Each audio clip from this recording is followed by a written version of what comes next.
এই মুহূর্তে যারা আমার ক্লাস দেখছেন সবাইকে আমার সালাম। আসসালামু আলাইকুম ওয়া রাহমাতুল্লাহি ওয়া বারাকাতুহু। তো আমরা উচ্চতর গণিত অনলাইন ক্লাসের সরলরেখার চ্যাপ্টার আজকে পড়াশোনা করব। উচ্চতর গণিত প্রথম পত্রের একাদশ এবং দ্বাদশ শ্রেণী দেখো। তো শুরুতেই আমরা এই এটা পড়ার আগেই আমরা শিক্ষক পরিচিতি সম্পর্কে জেনে নিই।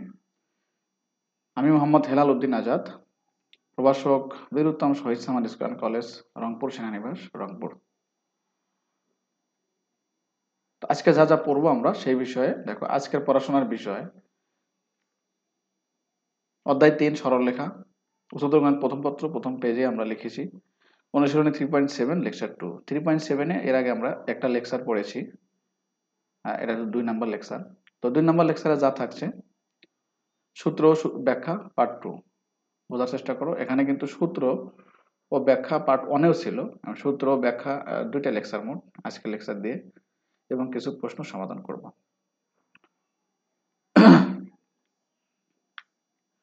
সূত্র 4, তার মানে হলো আগের যে লেকচার ছিল সেই লেকচারে আমরা তিনটা সূত্র পড়েছিলাম, তিনটা সূত্র রিলেটেড অঙ্কও সলভ করেছিলাম। তো আমরা এখন এই যে সূত্র 4 দেখো, f of x y equal to a1x plus b1y plus c1 equal 0 একটা রেখার সমীকরণ। একইভাবে g of x equal to a2x plus b2y plus c2 equal 0। এই দুটো রেখা যদি সমান্তরাল না হয়, মানে অসমান্তরাল হয়, তাহলে এরা একটা আরেকটার সাথে ছেদ করবে, ছেদ বিন্দু পাওয়া যাবে। তো ছেদ করলে কোণ উৎপন্ন হয়, সেই কোণগুলোকে দুই ভাগে বিভক্তকারী রেখার সমীকরণ নির্ণয়ের সূত্র আমরা এর আগের 3 নাম্বারের লেকচারে শিখেছি। তো এই লেকচারে আমরা এই 4 নাম্বার সূত্রে আমরা কি শিখবো আসলে। তো একটু আমরা উদাহরণ দিয়ে বা চিত্র দিয়ে বোঝার চেষ্টা করি। মনে করো এটা একটা রেখার সমীকরণ, যেটা ওই এফ অফ এক্স ওয়াই দিয়ে বোঝানো হয়েছে। আসলে এটা একটা রেখার সমীকরণ, a1x plus b1y plus c1 equal 0।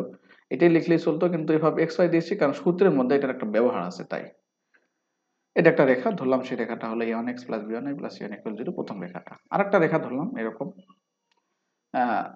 দেখো এখানে a2x plus b2y plus c2 equal to 0, দুইটা রেখাই কিন্তু দেখো এর মধ্যে আছে, উদ্দীপকে বলছি সরি, সূত্র 4 এর শুরুতে আছে। এখন এই দুইটা রেখা যে ছেদ করলো, ছেদ করার কারণে কোণ উৎপন্ন হয়েছে। যে কোণ উৎপন্ন হয়েছে, ধরো এটা একটা কোণ, এই যে এই কোণের মধ্যে একটা বিন্দু ধরলাম, এটা আলফা বিটা। এই যে যে কোণটা নির্দেশ করতেছে আলফা বিটা ধারণকারী একটা কোণ, বিন্দুটা ধারণকারী একটা কোণ, এই কোণকে সমান দুই ভাগে বিভক্ত করে এমন রেখার সমীকরণকে বলা হয় এই কোণের সমদ্বিখণ্ডকের সমীকরণ। এই কোণের সমদ্বিখণ্ডকের সমীকরণ নির্ণয় করব কিভাবে, সেটার জন্য এই বিন্দুটা প্রথমে দেখো, প্রথমে এই যে রেখাতে যদি আমরা এই বিন্দুটা বসাই, এই যে রেখার বাম পাশে a1 alpha plus b1 beta plus c1, এটা হলো এই যে F of alpha beta into, আবার এই যে দ্বিতীয় সমীকরণে যদি আলফা বিটা বসাই a2 alpha plus b2 beta plus c2, এই দুইটা রাশি বের করে আমরা গুণ করব। গুণ করার পরে যদি দেখি এটা জিরোর চেয়ে বড়, তাহলে আমরা যে এই যে অন্তর্ভুক্ত কোণের সমদ্বিখণ্ডকের সমীকরণের সূত্রের মধ্যে প্লাস এবং মাইনাস ছিল, প্লাস চিহ্ন নিয়ে আমরা কাজ করব। একটু পরে আমরা এই রিলেটেড একটা অঙ্ক সমাধান করব, তাহলে বুঝতে পারবো। আর যদি দেখি এই দুটার গুণফল মাইনাস হচ্ছে বা জিরোর চেয়ে ছোট হচ্ছে, তখন আমরা মাইনাস চিহ্ন নিয়ে সমদ্বিখণ্ডকের সমীকরণ বের করব। সেই সমদ্বিখণ্ডকের সমীকরণ মূলত আসলে এটা হবে, খেয়াল করো এইটা। অর্থাৎ এই যে লাল যে রেখাটা দেখতেছি সেটাই হলো ওই আলফা বিটা বিন্দু ধারণকারীদের কোণ, যে চিহ্ন দেওয়া হয়েছে সেই কোণের সমদ্বিখণ্ডকের সমীকরণ। তো এটা হলো সূত্র 4 এর মূল কথা, যে কারণে আমরা কিন্তু এই যে উপরে এফ অফ এক্স এবং জি অফ এক্স ওয়াই লিখেছি, যেন এই সমদ্বিখণ্ডকের সমীকরণটা নিশ্চিতভাবে বুঝতে পারি যে কোন চিহ্ন নিলে এই কোণের সমদ্বিখণ্ডক বের হবে। এরপরে আমরা সূত্র 4 শেষ করলাম। সূত্র 5টা একই রকম, যে কারণে আমরা এই চিত্র দিয়ে বোঝানোর চেষ্টা করব। সূত্র 5 দেখো, দুইটা রেখার সমীকরণ, রেখা দ্বারা অন্তর্ভুক্ত কোণদ্বয়ের মূল বিন্দু ধারণকারী কোণটির সমদ্বিখণ্ডক। অর্থাৎ এই যে দুইটা কোণ উৎপন্ন হচ্ছে, এই দুইটা কোণের মধ্যে মূল বিন্দু যে কোণের মধ্যে আছে, ধরলাম যে এটা একটা কোণ, সরি তার আগে আমরা যে এইটার সূত্র যে আছে দুইটা, সেই সূত্র লিখে নেই। তো ধরলাম এই যে এইটা হলো কোণ, এই কোণের ভিতরে মূল বিন্দুটা আছে, এই যে দেখো ইসের মধ্যে উল্লেখ করা হয়েছে, এই যে এই যে কোণদ্বয়ের এই যে মূল বিন্দু, এই যে মূল বিন্দু যে আছে সেই মূল বিন্দুটা ধরলাম হলো এই কোণের মধ্যে আছে, অর্থাৎ এই যে এই বিন্দুটা এই কোণের যে কোনো একটা জায়গায় আছে, অর্থাৎ এই মূল বিন্দু ধারণকারী কোণ হচ্ছে এটা। এখন এই কোণকে সমান দুই ভাগে বিভক্ত করবে এরূপ রেখার সমীকরণ বা এই কোণকে কোণের সমদ্বিখণ্ডকের সমীকরণ যে নির্ণয় করব, সেটা কিভাবে নির্ণয় করব? নির্ণয় করার আগে প্রথমেই দেখবো যে দুইটা রেখা দেওয়া আছে সেই দুইটা রেখায় যে C1 এর সামনে প্লাস আছে, এই যে C2 এর সামনে প্লাস আছে। যদি C1 এবং C2 এর সামনে যদি একই চিহ্ন থাকে, এই যে বলা হচ্ছে, খেয়াল করে দেখো C1 ও C2 একই চিহ্ন যুক্ত হলে, অর্থাৎ ধনাত্মক চিহ্ন অথবা ঋণাত্মক যাই হোক, চিহ্নযুক্ত যদি হয়, তাহলে আমরা সমদ্বিখণ্ডকের মধ্যে যে প্লাস একটা আছে প্লাস চিহ্ন নিয়ে যে সমীকরণ হবে সেটাই হবে অ্যান্সার। আর যদি দেখি যে দুইটার চিহ্ন উল্টা, প্লাস চিহ্ন বা মাইনাস চিহ্ন, মানে প্লাস মাইনাস উল্টা চিহ্ন আছে, বিপরীত চিহ্ন আছে, তাহলে আমরা নেগেটিভ চিহ্ন নিয়ে যে সমদ্বিখণ্ডকের সমীকরণ পাবো সেটা পাবো হলো এই কোণটার সমদ্বিখণ্ডকের সমীকরণ, অর্থাৎ এটা কথা বুঝে এই কোণের এই রেখাটার সমীকরণ পাবো।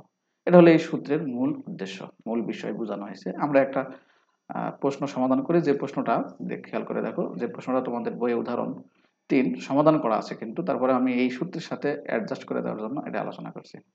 এত রেখাদ্বয়ের মধ্যবর্তী দুটো রেখা এত এবং এত, অর্থাৎ 7x + 5y + 9 = 0 এবং 5x - 7y + 8 = 0 রেখাদ্বয়ের মধ্যবর্তী কোণদ্বয়ের সমদ্বিখণ্ডকের সমীকরণ নির্ণয় করো। নির্ণয় করলাম সমদ্বিখণ্ডকের সমীকরণ দুটো হবে প্লাস চিহ্ন দিয়ে মাইনাস চিহ্ন নিয়ে। এদের মধ্যে কোনটি মূল বিন্দুধারী কোণের সমদ্বিখণ্ডক এবং কোনটি 1,3 বিন্দুধারী কোণের সমদ্বিখণ্ডক নির্ণয় করবো। আর আগে বলে দেই, তো তোমরা যারা 1 নম্বর লেকচারটা দেখোনি তাদেরকে বলছি তোমরা দেখে তারপরে এই লেকচার 2 দেখবে, তাহলে তোমরা ভালো বুঝতে পারবে। তো এই জন্য আই বাটনে ক্লিক করে, আই বাটনে ক্লিক করো, ক্লিক করে দেখে আসো লেকচার 2। তো আমরা সলিউশনে চলে যাই। সমাধান প্রদত্ত রেখা দ্বয়ের সমীকরণ, তার মধ্যে দেখো যে দুইটা রেখা যে আছে প্রশ্নের মধ্যে, এই যে একটা রেখা 7x + 5y + 9 = 0, আর একটা রেখা হচ্ছে 5x - 7y + 8 = 0। দুই রেখা দুইটা নম্বর দেওয়া হয়েছে। এখন এই দুই রেখার অন্তর্ভুক্ত কোণের সমদ্বিখণ্ডক, অন্তর্ভুক্ত কোণ তো দুইটা হয়। এই যে আমি যে কথা বলতেছিলাম 1 নম্বর লেকচারে যে কথা আছে, দুইটা রেখার মধ্যবর্তী কোণের সমদ্বিখণ্ডকের সমীকরণ, মধ্যবর্তী কোণ তো দুই ধরনের হয়, সূক্ষ্মকোণ হয় স্থূলকোণ। সমদ্বিখণ্ডক সমীকরণের সূত্র এটা সরাসরি, এই প্রথম রেখা বামপক্ষ দেখো, এই যে প্রথম রেখার বামপক্ষ এটা এখানে বসানো হয়েছে, ডিভাইডেড বাই √, এই রেখারই x এর সহগ হোল স্কয়ার প্লাস y এর সহগ হোল স্কয়ার। একইভাবে ইকুয়াল দিয়ে প্লাস মাইনাস সূত্রের ও আরেকটা রেখার বামপক্ষ √, divided by √, 5 square plus -7 square, মানে x এর সহগ 5, y এর সহগ হচ্ছে -7। এখন মাথায় রাখতে হবে, যদি রেখার সমীকরণটা ডানে কোনো সংখ্যা থাকে সেটাকে বামে নিয়ে এসে ডানে শূন্য বানানোর পরে বাম পক্ষটা পুরোটা এখানে বসবে। এখন আমরা ক্যালকুলেশন করি, দেখো এটা হয় 7 স্কয়ার 5 স্কয়ার মানে 49 আর 25 74, এখানেও তাই হয়, তাই উভয় পক্ষ থেকে দুইটা বাদ দিয়ে দেওয়া হয়েছে। বাদ দিয়ে সরাসরি 7x + 5 + 9 = প্লাস মাইনাস, দেখো এই এটার উপরেরটা প্লাস চিহ্ন নিলে, প্লাস চিহ্ন নেওয়ার পরে এই যে দেখো, এই যে প্লাস চিহ্ন যদি নেই, এই যে একটু মাউসের দিকে খেয়াল করলে তোমরা বুঝতে পারবে। যদি প্লাস চিহ্ন নেই, এই যেখানে শুধু প্লাস চিহ্ন থাকে, তাহলে 5x টা এই পাশে চলে আসলে 7x - 5x একবারে লেখা যায় 2x। আবার এই -7y এই পাশে আসলে হয় 5 এর সাথে যোগ হয়ে যায়, তাহলে 12y। আর একইভাবে এই +8 এই পাশে আসলে কিন্তু মাইনাস হয়ে যায়, 9 - 8 মানে +1। আর মাইনাস যদি হয়, মাইনাস দিয়ে এর পাশে গুণ করে এই পাশে নিয়ে আসলে যোগ বিয়োগ করলে এটা হয়। অর্থাৎ প্লাস চিহ্ন নিলে হচ্ছে 3 নাম্বার সমীকরণ আর মাইনাস চিহ্ন নিলে হচ্ছে 4 নাম্বার সমীকরণ। এই 3 এবং 4 হলো এই প্রদত্ত যে রেখা আছে প্রশ্নে, সেই রেখা দুটির অন্তর্ভুক্ত কোণের সমদ্বিখণ্ডকের সমীকরণ। এখন কোনটা সূক্ষ্মকোণের সমদ্বিখণ্ডক, কোনটা স্থূলকোণের সমদ্বিখণ্ডকের সমীকরণ, সেটা কিন্তু আমরা আগের লেকচারে শিখেছি। আমি বারবার বলছি ওই লেকচারটা দেখে আসতে তাহলে বুঝতে পারবা। এখন আমরা এই দুইটা সমদ্বিখণ্ডকের মধ্যে 3 এবং 4 এর মধ্যে কোনটা মূলবিন্দু ধারণ করে, ধারণকারী কোণের সমদ্বিখণ্ডক, আর কোনটা 1,3 বিন্দুধারী কোণের সমদ্বিখণ্ডকের সমীকরণ, সেটা আমরা নিশ্চিত হব আসলে মূলত এই সূত্রতে, যে সূত্র একটু আগে দেখালাম। তো দেখো খেয়াল করো, দ্বিতীয় অংশ, যেহেতু প্রদত্ত সমীকরণ দ্বয়ের ধ্রুবক পদ ধনাত্মক চিহ্ন বিশিষ্ট, একই চিহ্ন বিশিষ্ট, একটু বোঝানোর জন্য আমি একটু ব্যাগে যাচ্ছি। দেখো এই যে এখানে +9 আছে, এটা কিন্তু প্লাস চিহ্ন, এখানে +8, তার মানে দুইটাই একই চিহ্ন বিশিষ্ট ধ্রুবপদ, যে কথা বলা হয়েছে ধ্রুবপদ একই চিহ্ন যেহেতু, তাহলে খেয়াল করো একই চিহ্ন সেই কথাটাই এখানে বলা হচ্ছে। এই যে ধনাত্মক চিহ্ন বিশিষ্ট অর্থাৎ একই চিহ্ন, তাই আমরা প্লাস চিহ্ন নেব। প্লাস চিহ্ন নিয়ে যে সমদ্বিখণ্ডকের সমীকরণটা পেয়েছিলাম, দেখো আগের পৃষ্ঠাতে দেখো 2x + 12y + 1 = 0, এটা হবে প্লাস চিহ্ন নিয়ে যে সমদ্বিখণ্ডকের সমীকরণ, সেটা হবে হলো মূলবিন্দু ধারণকারী কোণের সমদ্বিখণ্ডকের সমীকরণ। এরপর আসে তৃতীয় অংশ। তৃতীয় অংশে দেখো কি বলা হয়েছে, অন টু বিন্দুর জন্য সূত্রের মধ্যে কিন্তু এটা এই কথা ছিল, আলফা বিটা ছিল, এটা আলফা এটা বিটা। প্রথম রেখার বাম পক্ষ ছিল f(x, y), তো প্রথম রেখার বাম পক্ষের এই যে x এর জায়গায় 1 বসানো হয়েছে, y এর জায়গায় 3 বসানো হয়েছে প্লাস 9 f(alpha beta) ইনটু, এখানে ব্র্যাকেট দেওয়া হয়েছে, ইনটু না দিলে চলে। আবার g(x, y) এখানে 5y - 7 5x - 7y + 8 ছিল, তাহলে এখানে x এর জায়গায় 1, y এর জায়গায় 3, এই যে বসানো হয়েছে, এটা বসানো হয়েছে। বসানো ক্যালকুলেশন করে দেখি আমরা, এটা ক্যালকুলেশন করলে যে 31 - 8 - 20 248, এটা কিন্তু 0 এর চেয়ে ছোট, তাই এই যে 0 এর চেয়ে ছোট লিখেছি, কারণ ওই সূত্রের মধ্যে শর্ত ছিল যদি 0 এর চেয়ে ছোট হয় তাহলে নেগেটিভ চিহ্ন নিয়ে যে সমদ্বিখণ্ডকের সমীকরণ সেটা হবে অ্যান্সার, আর যদি 0 এর চেয়ে বড় হয় তাহলে ওই মূল বিন্দু দাঁড়িয়ে যে কোণের সমদ্বিখণ্ডকের সমীকরণটা এটাই হবে। সুতরাং আমরা বলতে পারি 1, 3 বিন্দু ধারণকারী কোণের সমদ্বিখণ্ডক রেখার সমীকরণ হবে মাইনাস চিহ্ন নিয়ে প্রাপ্ত সমীকরণ, অর্থাৎ নির্ণয়ের সমীকরণ হবে 12x - 2y + 17। এটা একটা অ্যান্সার। একইভাবে যে আগের যে আমরা সমীকরণ দেখলাম, এটা একটা অ্যান্সার। 3টা পার্ট আছে কিন্তু এই উদাহরণে। তো আমরা সূত্র 4 এবং 5 রিলেটেড প্রশ্ন সমাধান করলাম। এরকম প্রশ্ন কিন্তু অনুশীলনীতেও আছে। এরপরে আসি সূত্র 6। সূত্র 6 কি, দেখো আলফা বিটা বিন্দুটি দুটো রেখা যে আছে অসমান্তরাল রেখার, অসমান্তরাল সরলরেখা দ্বারা অন্তর্ভুক্ত স্থূল কোণে অবস্থিত হবে না সূক্ষ্ম কোণে অবস্থিত হবে। আচ্ছা, দুইটা রেখা যদি পরস্পর ছেদ করে স্থূল কোণ উৎপন্ন হয় আর সূক্ষ্ম কোণ উৎপন্ন হয়। স্থূল কোণ দুইটা, সূক্ষ্ম কোণ দুইটা, বিপরীত কোণ হিসাবে। সেই দুইটা কোণের মধ্যে একটা বিন্দু স্থূল কোণে থাকবে না সূক্ষ্ম কোণে থাকবে, সেই বিন্দুর স্থানাঙ্ক দিয়ে টেস্ট করা যায়। টেস্ট করার টেকনিক হলো, স্থূল কোণে অবস্থান করলে ওই বিন্দুটা আমরা কিন্তু বসাবো। দেখো এই যে দুইটা রেখাতেই বসাবো, এই যেখানে এখানে বসাবো, এই দ্বিতীয় রেখার বসাবো, বাম পাশে বসায় গুণ করব।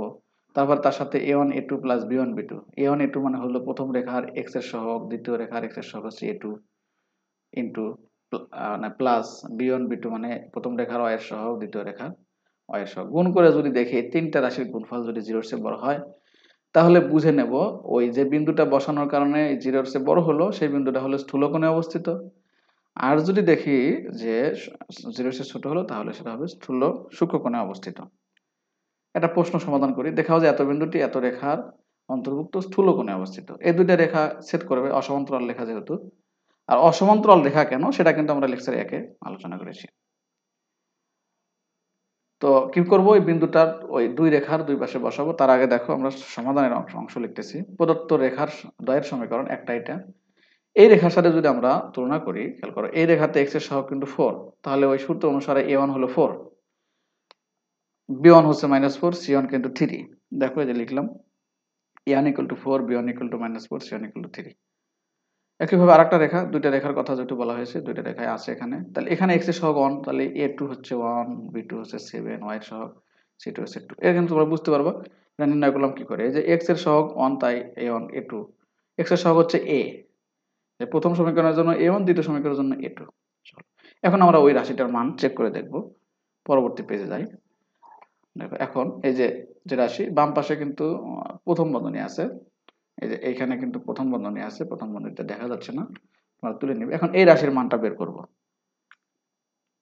মান বসাই দেই। দেখো প্রথমেই খেয়াল করে দেখো, এই যে a1 তো 4 ছিল, একটু আগে আমরা লিখলাম, আলফা কিন্তু 1, কারণ আলফা বিটা 1 2 ছিল। একইভাবে b1 -4, b হলো 2 + 3।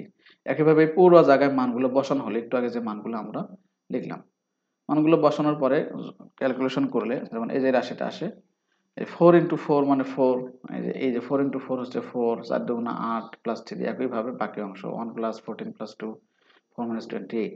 এটা নরমাল ক্যালকুলেশনটা তোমরা বুঝতে পারবে, এটা কিন্তু সেই ছোটবেলার ক্যালকুলেশন। এটা ইন্টারমিডিয়েটের মানে শেখার মতো বিষয় নয়, জাস্ট ক্যালকুলেশন করলাম। এরপরে যোগ বিয়োগ করে, গুণ করে, প্লাস মাইনাস মাইনাসে প্লাস হয়ে গেল, হলো 408 মানে 408। এটা কি 0 এর চেয়ে বড় কিনা? আমাদের কিন্তু সূত্রের দুটো অংশ ছিল, 0 এর চেয়ে বড় হলে একদিকে যাব আর 0 এর চেয়ে ছোট হলে একদিকে যাব। তাহলে 0 এর চেয়ে যেহেতু বড়, আমরা সূত্রের মধ্যে কি ছিল, এটা যদি 0 এর চেয়ে বড় হয় এটা স্থূল কোণে অবস্থিত। সুতরাং আমরা এই লাইনটা লিখতে পারি 1 2 বিন্দুটি প্রদত্ত রেখাদ্বয়ের অন্তর্ভুক্ত স্থূল কোণে অবস্থিত। যদি এটা 0 এর চেয়ে ছোট হতো তাহলে লিখতাম যে 1 2 বিন্দুটি প্রদত্ত রেখাদ্বয়ের অন্তর্ভুক্ত সূক্ষ্ম কোণে অবস্থিত। কথা বুঝছো? এই স্থূল কোণের জায়গায় লিখতাম সূক্ষ্ম কোণে অবস্থিত। তো আশা করি তোমরা এটাও বুঝতে পেরেছো। এর পরবর্তী সূত্র দেখো, 7 নাম্বার সূত্র। এবিসি ত্রিভুজের 3টি শীর্ষবিন্দুর স্থানাঙ্ক দেওয়া আছে। ধরো 3টা শীর্ষবিন্দু হলে সংযোগ করে কিন্তু আমরা একটা ত্রিভুজ অঙ্কন করতে পারি। এখন ত্রিভুজের মধ্যে এ কোণটা সূক্ষ্মকোণ হলে এই টেস্ট করে আমরা বুঝবো। এই যে 1 নাম্বার যে আছে, 1 নাম্বার সূক্ষ্মকোণ হলে এই যে রাশিটা যে আছে, এই রাশিটার মান যদি 0 এর চেয়ে বড় হয় তাহলে বুঝবো সূক্ষ্মকোণে অবস্থিত এই কোণ, আর না হলে স্থূলকোণে অবস্থিত। তো এই রিলেটেড যদি একটা প্রশ্ন সমাধান করি, ত্রিভুজ এবিসি এর শীর্ষদ্বয় A35 B7-1 C হচ্ছে 11 2 হলে দেখাও যে বা প্রমাণ করো যে কোণ এ, মানে এ কোণটি সূক্ষ্মকোণ। এ কোণটি সূক্ষ্মকোণ হতে গেলে আমরা টেস্ট করব কি, দেখো টেস্টের প্রথম ছিল এ কোণটি সূক্ষ্মকোণ হলে এই যে 1 নম্বর সূত্র এটা, এই যে x1 - x2, তার মানে হলো যে এ বিন্দুর স্থানাঙ্ক এটাকে বলা হয় x1 y1, এটা হচ্ছে x2 y2, আর তৃতীয় বিন্দু কিন্তু x3 y3। এটা কিন্তু বুঝে নিতে হবে। এখন এই রাশিটার মান এটা হবে। এখন দেখি পরবর্তী পেজে আমরা এটা ক্যালকুলেশন করি। এই যে এই রাশিটার মান কিন্তু একটু আগে ছিল, এটার মান যদি 0 এর চেয়ে বড় হয় তাহলে একটা, 0 এর চেয়ে ছোট হলে একটা। মান বসাই x1 x2, ওই মান বসিয়ে দেখো x1 x2, x1 এর মান হচ্ছে 3, x2 এর মান হচ্ছে 7, 3 5 7 1 ছিল কি 7 - 1, আর 11 2, সেই মানগুলো কিন্তু এখানে বসানো হয়েছে। এই মানগুলো এখন ক্যালকুলেশন যদি করি, যে যোগ বিয়োগ করলাম, 3 মাইনাস 7, এটা হয় -4, একইভাবে 3 - 11 হলো -8। তো যাই হোক, যোগ বিয়োগ করলে একটা সংখ্যা হয় 32 + 18 50, 0 এর চেয়ে বড়। যেহেতু 0 এর চেয়ে বড়, 0 এর চেয়ে বড় হলে কিন্তু আমাদের একটা সিদ্ধান্ত আছে, 0 এর চেয়ে বড় হলে কি হয়, 0 এর চেয়ে ছোট হলে কি হয়। যেহেতু 0 এর চেয়ে বড় এই মানটা, তাহলে আমরা বলবো ত্রিভুজ এবিসি এর এ কোণটি সূক্ষ্মকোণ। যদি এটা 0 এর চেয়ে ছোট হতো তাহলে বলতাম যে এই কোণটা স্থূলকোণ। একইভাবে বি কোণও কিন্তু আমরা টেস্ট করতে পারি। তবে টেস্ট করার জন্য টেকনিক হলো, যেই কোণটা টেস্ট করতে বলবে সেই শীর্ষবিন্দুটাকে আমরা এ ধরে নিয়ে যদি আমরা ক্যালকুলেশন করি তাহলে সহজ হবে। সুতরাং ত্রিভুজ এবিসি এর এ কোণটি সূক্ষ্মকোণ। তো একটা যদি সূক্ষ্মকোণ প্রমাণ করতে পারি তাহলে অন্যান্য অঙ্ক স্থূলকোণে হবে না সূক্ষ্মকোণে হবে, এই সূত্র দিয়ে আমরা দেখতে পারবো। পরে দেখো 8 নম্বর সূত্র, নির্দিষ্ট সরলরেখায় একই অথবা বিপরীত পার্শ্বে বিন্দুর অবস্থান, মানে এটা হলো সূত্রের হেডিং। একটা রেখার উভয় পাশে, দুই পাশে দুইটা বিন্দু হবে, দুইটা বিন্দুর স্থানাঙ্ক দেওয়া হলো, বলা হলো এই রেখাটা কি বলে এই দুইটা বিন্দু এই রেখার একই পাশে হবে না বিপরীত পাশে হবে, সেটা টেস্ট করব কিভাবে। দেখো এই যে এখানে 1 নম্বরে x1 y1 x2 y2 দুইটা বিন্দু এই রেখার একই পাশে অবস্থিত হবে কিনা। এই বিন্দু দুইটা যদি এই রেখার উপরে বসাই, যেমন এই যে প্রথম বিন্দু বসালে বাম পক্ষ হয় এটা, আর দ্বিতীয় বিন্দু বসালে বাম পক্ষ হয় হচ্ছে এইটা, এই যে ax1 + by1 + c। এই দুইটা রাশি যদি একই চিহ্ন হয়, এই দুইটা রাশি যোগ বিয়োগ করে যদি দেখি প্লাস চিহ্ন হয়েছে দুইটা অথবা দুইটা মাইনাস চিহ্ন হয়েছে, এই যে রাশি দুটি একই চিহ্ন যুক্ত বিশিষ্ট হবে কখন, যদি একই পাশে অবস্থিত হয়। একই পাশে অবস্থিত হলে দুইটা বিন্দু বসানোর পরে বাম পক্ষ একই চিহ্ন বিশিষ্ট হবে, একই পাশে অবস্থিত হলে। আর যদি বিপরীত চিহ্ন বিশিষ্ট হয়, একটা প্লাস একটা মাইনাস, তাহলে বুঝবো যে দুইটা বিন্দু রেখাটির দুই পাশে অবস্থিত। তো আমরা যদি এটা বোঝার জন্য একটা অঙ্ক নেই, দেখো এই যে 2 4 আর -2 6 দুইটা বিন্দু এই রেখার একই পাশে অবস্থান করে কিনা তা নির্ণয় করব। তো এই দুইটা বিন্দু যদি আমরা রেখার বাম পাশে বসাই, দেখো প্রদত্ত রেখায় এত বিন্দুটি 1 নং এর বাম পক্ষে বসাইলে বাম পক্ষে দেখো এই যে 2 4 যদি এই রেখার বাম পক্ষে বসাই, তাহলে 3 × 2 মানে x এর মান 2 + 2 × 4 + 2, এটা ক্যালকুলেশন করে দেখো যোগ বিয়োগ করে আসছে হলো 16। তো 16 তো 0 এর চেয়ে বড়, মানে এটা ধনাত্মক চিহ্ন বিশিষ্ট। এরপর আবার যদি আরেকটা বিন্দু 1 নং এর বসাই, দেখো -2 6 দুইটা বিন্দু দিয়ে আছে, বসানোর পরে এটা আছে 8। খেয়াল করে দেখো এই যে এটা কিন্তু 8 আসছে +8। তো এই +8 আর এখানে ছিল +16, তার মানে কিন্তু দুইটাই ধনাত্মক চিহ্ন বিশিষ্ট, একই চিহ্ন বিশিষ্ট। তাহলে আমরা সিদ্ধান্ত নেব কি দুইটা যদি একই চিহ্ন বিশিষ্ট হয় তাহলে বিন্দু দুটি একই পাশে অবস্থিত। যেহেতু উভয় মানে ধনাত্মক অর্থাৎ একই চিহ্ন বিশিষ্ট, সুতরাং বিন্দুদ্বয় রেখাটির একই পাশে অবস্থিত। যদি এই দুইটা সংখ্যা যেরকম এই যে 16 আর হলো +8, এটা যদি বিপরীত চিহ্ন বিশিষ্ট হতো তাহলে আমরা বুঝতাম যে এটা বিপরীত পাশে অবস্থিত। এটাই হলো এই 8 নম্বর সূত্রের মেইন কথা, আর কিছুই নয়। এই যে 2 নম্বরে দেখো লিখছে এত বিন্দুদ্বয় এত এর বিপরীত পাশে অবস্থিত হলে এই রাশি দুইটার বিপরীত চিহ্ন বিশিষ্ট হবে। এতটুকুন। এই দেখতে মনে হচ্ছে এত বড় একটা সূত্র, এটার দ্বারা জাস্ট দুইটা বিন্দু একটা রেখার একই পাশে না বিপরীত পাশে অবস্থিত সেটা টেস্ট করার সূত্র এটা। তো আমরা সূত্র 8 শেষ করলাম, এরপরে আসি দেখো সূত্র 9। এত রেখাটির কোনো একটি পার্শ্বের যে কোনো বিন্দু এত এর জন্য, খেয়াল করো এই যে এটা একটা রেখা, রেখাটির যে কোনো এক পাশে একটি পাশে যে কোনো বিন্দু xy1 বলা হচ্ছে এখানে, সেই বিন্দুর জন্য সেই বিন্দুটা আসলে ওই রেখার ধনাত্মক পাশে অবস্থিত না ঋণাত্মক পাশে অবস্থিত সেটা নির্ণয় করবো কি করে। বিন্দুটা এখানে বসানোর পরে যদি রাশিটা ধনাত্মক হয় তাহলে বিন্দুটিকে বলা হবে রেখাটির ধনাত্মক পাশে অবস্থিত। কথা বোঝার চেষ্টা করে, এখানে সূত্রের মধ্যে ধনাত্মক পার্শ্ব আছে, বিন্দুটা রেখাতে বসাবো, বসানোর কারণে যদি এই বাম পাশ যদি ক্যালকুলেশন করলে ধনাত্মক সংখ্যা পাওয়া যায় তাহলে বুঝবো যে ওই বিন্দুটা এই রেখার ধনাত্মক পাশে অবস্থিত, আর অন্যটাকে বলবো ঋণাত্মক পাশ। আবার যদি মানটা বসানোর পরে যদি এটা ঋণাত্মক হয় তাহলে বুঝবো যে বিন্দুটা ঋণাত্মক পাশে অবস্থিত। যেমন একটু পরে আমরা একটা এক্সাম্পল দিচ্ছি, তখন বলবো যে এটা ঋণাত্মক পাশে অবস্থিত আর অন্য পাশটাকে বলবো ধনাত্মক পাশ। তো দেখো একটা এক্সাম্পল নিচ্ছি, সহজ একটা এক্সাম্পল। 2,4 বিন্দুটি এত রেখাটির ধনাত্মক পাশে অবস্থিত, কারণ কারণ এই 2,4 বিন্দুটি রেখাটি বাম পাশে বসালে, যদি বসাই বাম পাশে, খেয়াল করে যেখানে হবে 3 × 2 + 2 × 4 - 2, বসালে কি হয় দেখো, ক্যালকুলেশন করে আসলো 12, যা ধনাত্মক। যেহেতু ধনাত্মক তার মানে আমরা ধরবো যে এই 2,4 যে বিন্দুটা এই বিন্দুটা এই রেখাটার ধনাত্মক পাশে অবস্থিত। আর যদি ঋণাত্মক হতো তাহলে বললাম এটা ঋণাত্মক পাশে অবস্থিত।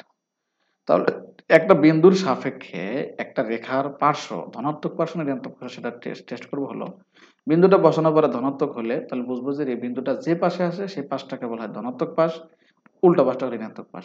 আর বিন্দুটা বসানোর কারণে যদি নেগেটিভ সংখ্যা আসে তাহলে বুঝবো যে বিন্দুটা যে পাশে আছে সেই পাশটাকে বলা হয় ঋণাত্মক পাশ, অন্য পাশটা হচ্ছে ধনাত্মক পাশ। এতটুকুন হলো এই 9 নম্বর সূত্রের মূল কথা। আসলে এই যে সূত্রগুলো যে দিচ্ছি সূত্রগুলো কিন্তু সবসময় সৃজনশীলে ব্যবহার হবে এরকম না, হতে পারে, তবে এমসিকিউ এবং বিশ্ববিদ্যালয় ভর্তি পরীক্ষার জন্য এই ছোট ছোট খাটো বিষয় যেগুলো আমরা এড়িয়ে চলি ইন্টারমিডিয়েটে সেগুলো কিন্তু পরবর্তীতে কাজে লাগে। আমরা এর পরবর্তী সূত্রে আসি, সূত্র 10।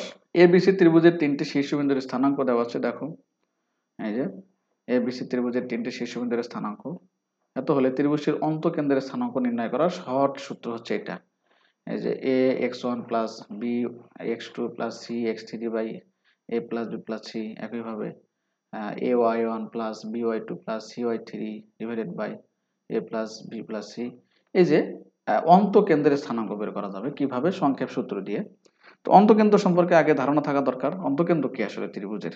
ধরো এটা একটা ত্রিভুজ, অন্তকেন্দ্রের সংজ্ঞা ছোটবেলায় পড়েছো, অন্তকেন্দ্রের সংজ্ঞা হলো আমি মুখে বলে দিচ্ছি, ত্রিভুজের 3টি কোণের সমদ্বিখণ্ডক যে বিন্দুতে ছেদ করে, দুইটা কোণ হলে সমস্যা নেই, সমদ্বিখণ্ডক যে বিন্দুতে ছেদ করবে সেই বিন্দুটাকে বলা হয় হলো অন্তকেন্দ্র। ধরো একটা ত্রিভুজের ধরো এ একটা বিন্দু, বি একটা বিন্দু, x2 y2 c একটা বিন্দু। এখন এই তিনটা যে কোণ আছে, তিনটা কোণকে যদি সমান দুই ভাগে বিভক্ত করে, যেমন এ কোণকে সমান দুই ভাগে বিভক্ত করে এই রেখাটা, খেয়াল করে দেখো আমি একটা রেখা এঁকে দেখাচ্ছি। আবার বি কোণকে সমান দুই ভাগে বিভক্ত করে এই রেখা, একইভাবে সি কোণকে সমান দুই ভাগে বিভক্ত করে এই রেখা। তো আমরা যদি সঠিকভাবে সমান দুই ভাগে বিভক্ত করতে পারি একটা রেখা দিয়ে, একটা একটা করে রেখা দিয়ে, তাহলে দেখবো একটা বিন্দুতে ছেদ করে। এই যে ছেদ বিন্দু দেখা যাচ্ছে এটা, এই ছেদ বিন্দুর নাম হচ্ছে হলো অন্তকেন্দ্র, ত্রিভুজের অন্তকেন্দ্র। এটাকে ধরে নিলাম পি। এই যে পি বিন্দু দেখতেছো এই বিন্দুটাকে বলা হয় অন্তকেন্দ্র। এই পি বিন্দুর স্থানাঙ্ক নির্ণয়ের সূত্রটাই হচ্ছে এই যে এটা। তো এখানে কিন্তু ওই যে এ বি সি ব্যবহার করা হয়েছে, এ বি সি আসলে যেহেতু দেওয়া আছে এবিসি ত্রিভুজের শীর্ষবিন্দুর স্থানাঙ্ক, এখানে x1 y1 এগুলো সংখ্যা থাকবে, কিন্তু এ বি সি তাহলে কি। তো এবিসির পরিচয় নিচে দেওয়া হয়েছে, দেখো এ হলো বিসি বাহু, বি হচ্ছে এসি বাহু, সি হচ্ছে এবি বাহু। মনে রাখবা এ মানে হলো বিসি যে বাহু, এর মধ্যে কিন্তু এ নাই, তাহলে বিসি বাহুকে স্মল এ দিয়ে প্রকাশ করা, অর্থাৎ যে বাহু তার বিপরীত কোণটা দিয়ে প্রকাশ করা হয় স্মল লেটারের। তো এগুলো হচ্ছে বাহুর দৈর্ঘ্য। সেই বাহুর দৈর্ঘ্য নির্ণয় করে যদি আমরা এই সরাসরি সূত্রে অ্যাপ্লাই করি তাহলে আমাদের অন্তঃকেন্দ্রের স্থানাঙ্ক খুব সহজে বের করা যাবে। আমরা 3.4 সরলরেখা 3.4 না 3.3 তে বা 2 তে ভর কেন্দ্রের স্থানাঙ্ক শিখে আসছি। জাস্ট 3টা গড় করলেই x1 plus x2 plus x3/3 ভর কেন্দ্র হয়ে যায়। আবার y1 plus y2 plus y3/3 এগুলো করলে মানে ত্রিভুজের ভর কেন্দ্র হয়। আর এখন শিখলাম হলো অন্তঃকেন্দ্রের স্থানাঙ্ক নির্ণয় করার সংক্ষিপ্ত পদ্ধতি। আমরা একটা এক্সাম্পল নিচ্ছি, দেখো উদাহরণ 9। এর আগে কিন্তু উদাহরণ আমরা সলভ করতেছিলাম। এত শীর্ষবিন্দু বিশিষ্ট এবিসি ত্রিভুজের অন্তঃকেন্দ্র নির্ণয় করো। তাহলে অন্তঃকেন্দ্র নির্ণয় করতে সূত্রের মধ্যে কিন্তু 3টা বাহুর দৈর্ঘ্য আছে। তো প্রথমে 3টা বাহুর দৈর্ঘ্য নির্ণয় করতে হবে। দেখো এখানে এই যে এ এ বাহু, এ মানে বিসি বাহু বি বিন্দুর স্থানাঙ্ক সি বিন্দুর স্থানাঙ্ক দিয়ে দুই বিন্দুর মধ্যবর্তী দূরত্ব 3.1 এ আমরা শিখেছি x1 minus x2 whole square plus y1 minus y2 whole square. এভাবে ক্যালকুলেশন করলাম। ক্যালকুলেশন করলে দেখো -4 -1 হয় -5, তার উপর স্কয়ার করলে 25, -3 -12 -15 কে স্কয়ার করলে 225, যোগ করলে 250 রুট ওভার। এটাকে সংক্ষেপ করলে 5√10 হলো। যাই হোক, এ বাহুর দৈর্ঘ্য 5√10।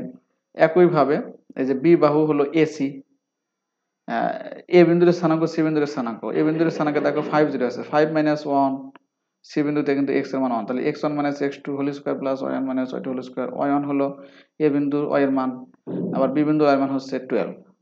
তো এগুলো কিন্তু আমরা জানি, ছোটবেলায় শিখেছি, এসএসসি হায়ার ম্যাথমেটিক্সে ছিল এটা। একইভাবে সি বিন্দুর স্থানাঙ্ক, সি বাহুর দৈর্ঘ্য এ বি বাহু মানে সি দৈর্ঘ্য হলো 3√10 একক। তো এভাবে 4√10, 5√10, 3√10 তিনটা বাহুর দৈর্ঘ্য আমরা পেলাম। এখন সরাসরি যদি সূত্রে অ্যাপ্লাই করি, সূত্রটা কি ছিল? সূত্রটা ছিল হলো এরকম, এই যে a x1 plus b x2 plus c x3, a b c এর মানটা এখানে ক্যালকুলেশন করব, নিচে আছে হলো a plus b plus c। তো যদি এটা এই সূত্রের মধ্যে আমরা মানগুলো বসাই, এই দেখো এই যে এর মান কিন্তু স্মল এর মান এটা ছিল 5√10 ইন্টু 5 কিন্তু x1 এর মান, প্লাস 4√3 এখানে কিন্তু x2 এর মান -4, হ্যাঁ, প্লাস 3√10 ইন্টু x3 এর মান কিন্তু এটা। তো এই যে মান বসালাম, মান বসায় যদি আমি ক্যালকুলেশন করি, খেয়াল করে দেখো উপরে এটা যদি আমরা ক্যালকুলেশন করি, এখানে 5 × 5 = 25, দেখো একটু খেয়াল করে দেখো, এই যে 5 × 5 = 25√10, 4 × 4 = 16, 25 থেকে 16 বাদ দিলে 9√10 হয়। আবার সেখানে সাথে তার সাথে আবার যদি কত, তারপরে যদি আবার 3 আছে, 3 বিয়োগ করে দেই, লাস্টে যা হয়, নিচে কিন্তু সবগুলো যোগ, এই যে সবগুলো যোগ করলে কাটাকাটি করলে লাস্টে একবারে যেটা আসবে সেটা দেখো লিখে দিচ্ছি, এই যে উপরে হয় হলো এই যে √10 যদি কমন বের করে দেই, দেখো 5 × 5 = 25 √10, তো √10 উপরে হয়, আবার এখানে 16, 4 × 4 = 16 √10, এখানে হয় 3 এবং 1 গুণ করলে 3√10। √10 যদি উপর থেকে কমন নেওয়া যায়, আবার নিচে থেকে যদি √10 কমন নেওয়া যায়, তাহলে 5 + 4 + 3 থাকে। এটা যদি 5 আর 4 হলো 9 আর 3 হলো 12। √10 উপর নিচ থেকে কমন নিয়ে বাদ দিয়ে দেওয়া হয়েছে। একইভাবে এখানেও উপর থেকে √10 যোগ বিয়োগ করে কমন নিয়ে বাদ দিয়ে দেওয়া হয়েছে। এরপরে যদি যোগ করে দেখো 25 - 16 + 3 হলো 12/12, এটা 24, এই যে 36 থেকে 12 বাদ দিলে 24/12, কাটাকাটি করলে এটা হয় 1, এটা হয় 2। তাহলে অন্তঃকেন্দ্রের স্থানাঙ্ক পেলাম আমরা 1, 2। তো এই যে একটা অঙ্ক আমরা উদাহরণ থেকে শিখলাম। এরকম যদি অনুশীলনীতে কোনো অঙ্ক বা সৃজনশীলের মধ্যে যদি এরকম কোনো অঙ্ক আসে, তাহলে কিন্তু আমরা এই সূত্রটা ফলো করবো। এই সূত্রটা ফলো করলেই পারবো। তো এই চ্যাপ্টারের এই ছিল হলো সূত্র। 10টা সূত্র আমরা আলোচনা করলাম, 10টা গুরুত্বপূর্ণ সূত্র, যেগুলো আসলে এর বাইরে তেমন কোনো সূত্র নেই। এই সূত্রগুলো যদি পুরোটাই ভালো করে বুঝতে পারি, তাহলে এই চ্যাপ্টারের যত অঙ্ক আছে আমরা সলিউশন দেখলেই বুঝতে পারবো। এরপরে আমরা এই চ্যাপ্টারের অঙ্ক সলভ করব। তো সূত্র এবং সূত্র রিলেটেড অঙ্ক সমাধান এবং সূত্রের ব্যাখ্যা এ পর্যন্তই। তো তোমাদেরকে বলছি যে প্রথম যে লেকচারটা, সেই লেকচারটা এবং দ্বিতীয় লেকচারটা ভালো করে পড়ে এই চ্যাপ্টারের পুরো বেসিকটা অর্জন করবা। পুরো বেসিকটা যদি অর্জন হয়ে যায়, তো তখন তোমরা অঙ্ক ভালো করে বুঝতে পারবা। তো আজকে এই পর্যন্তই। আল্লাহ হাফেজ।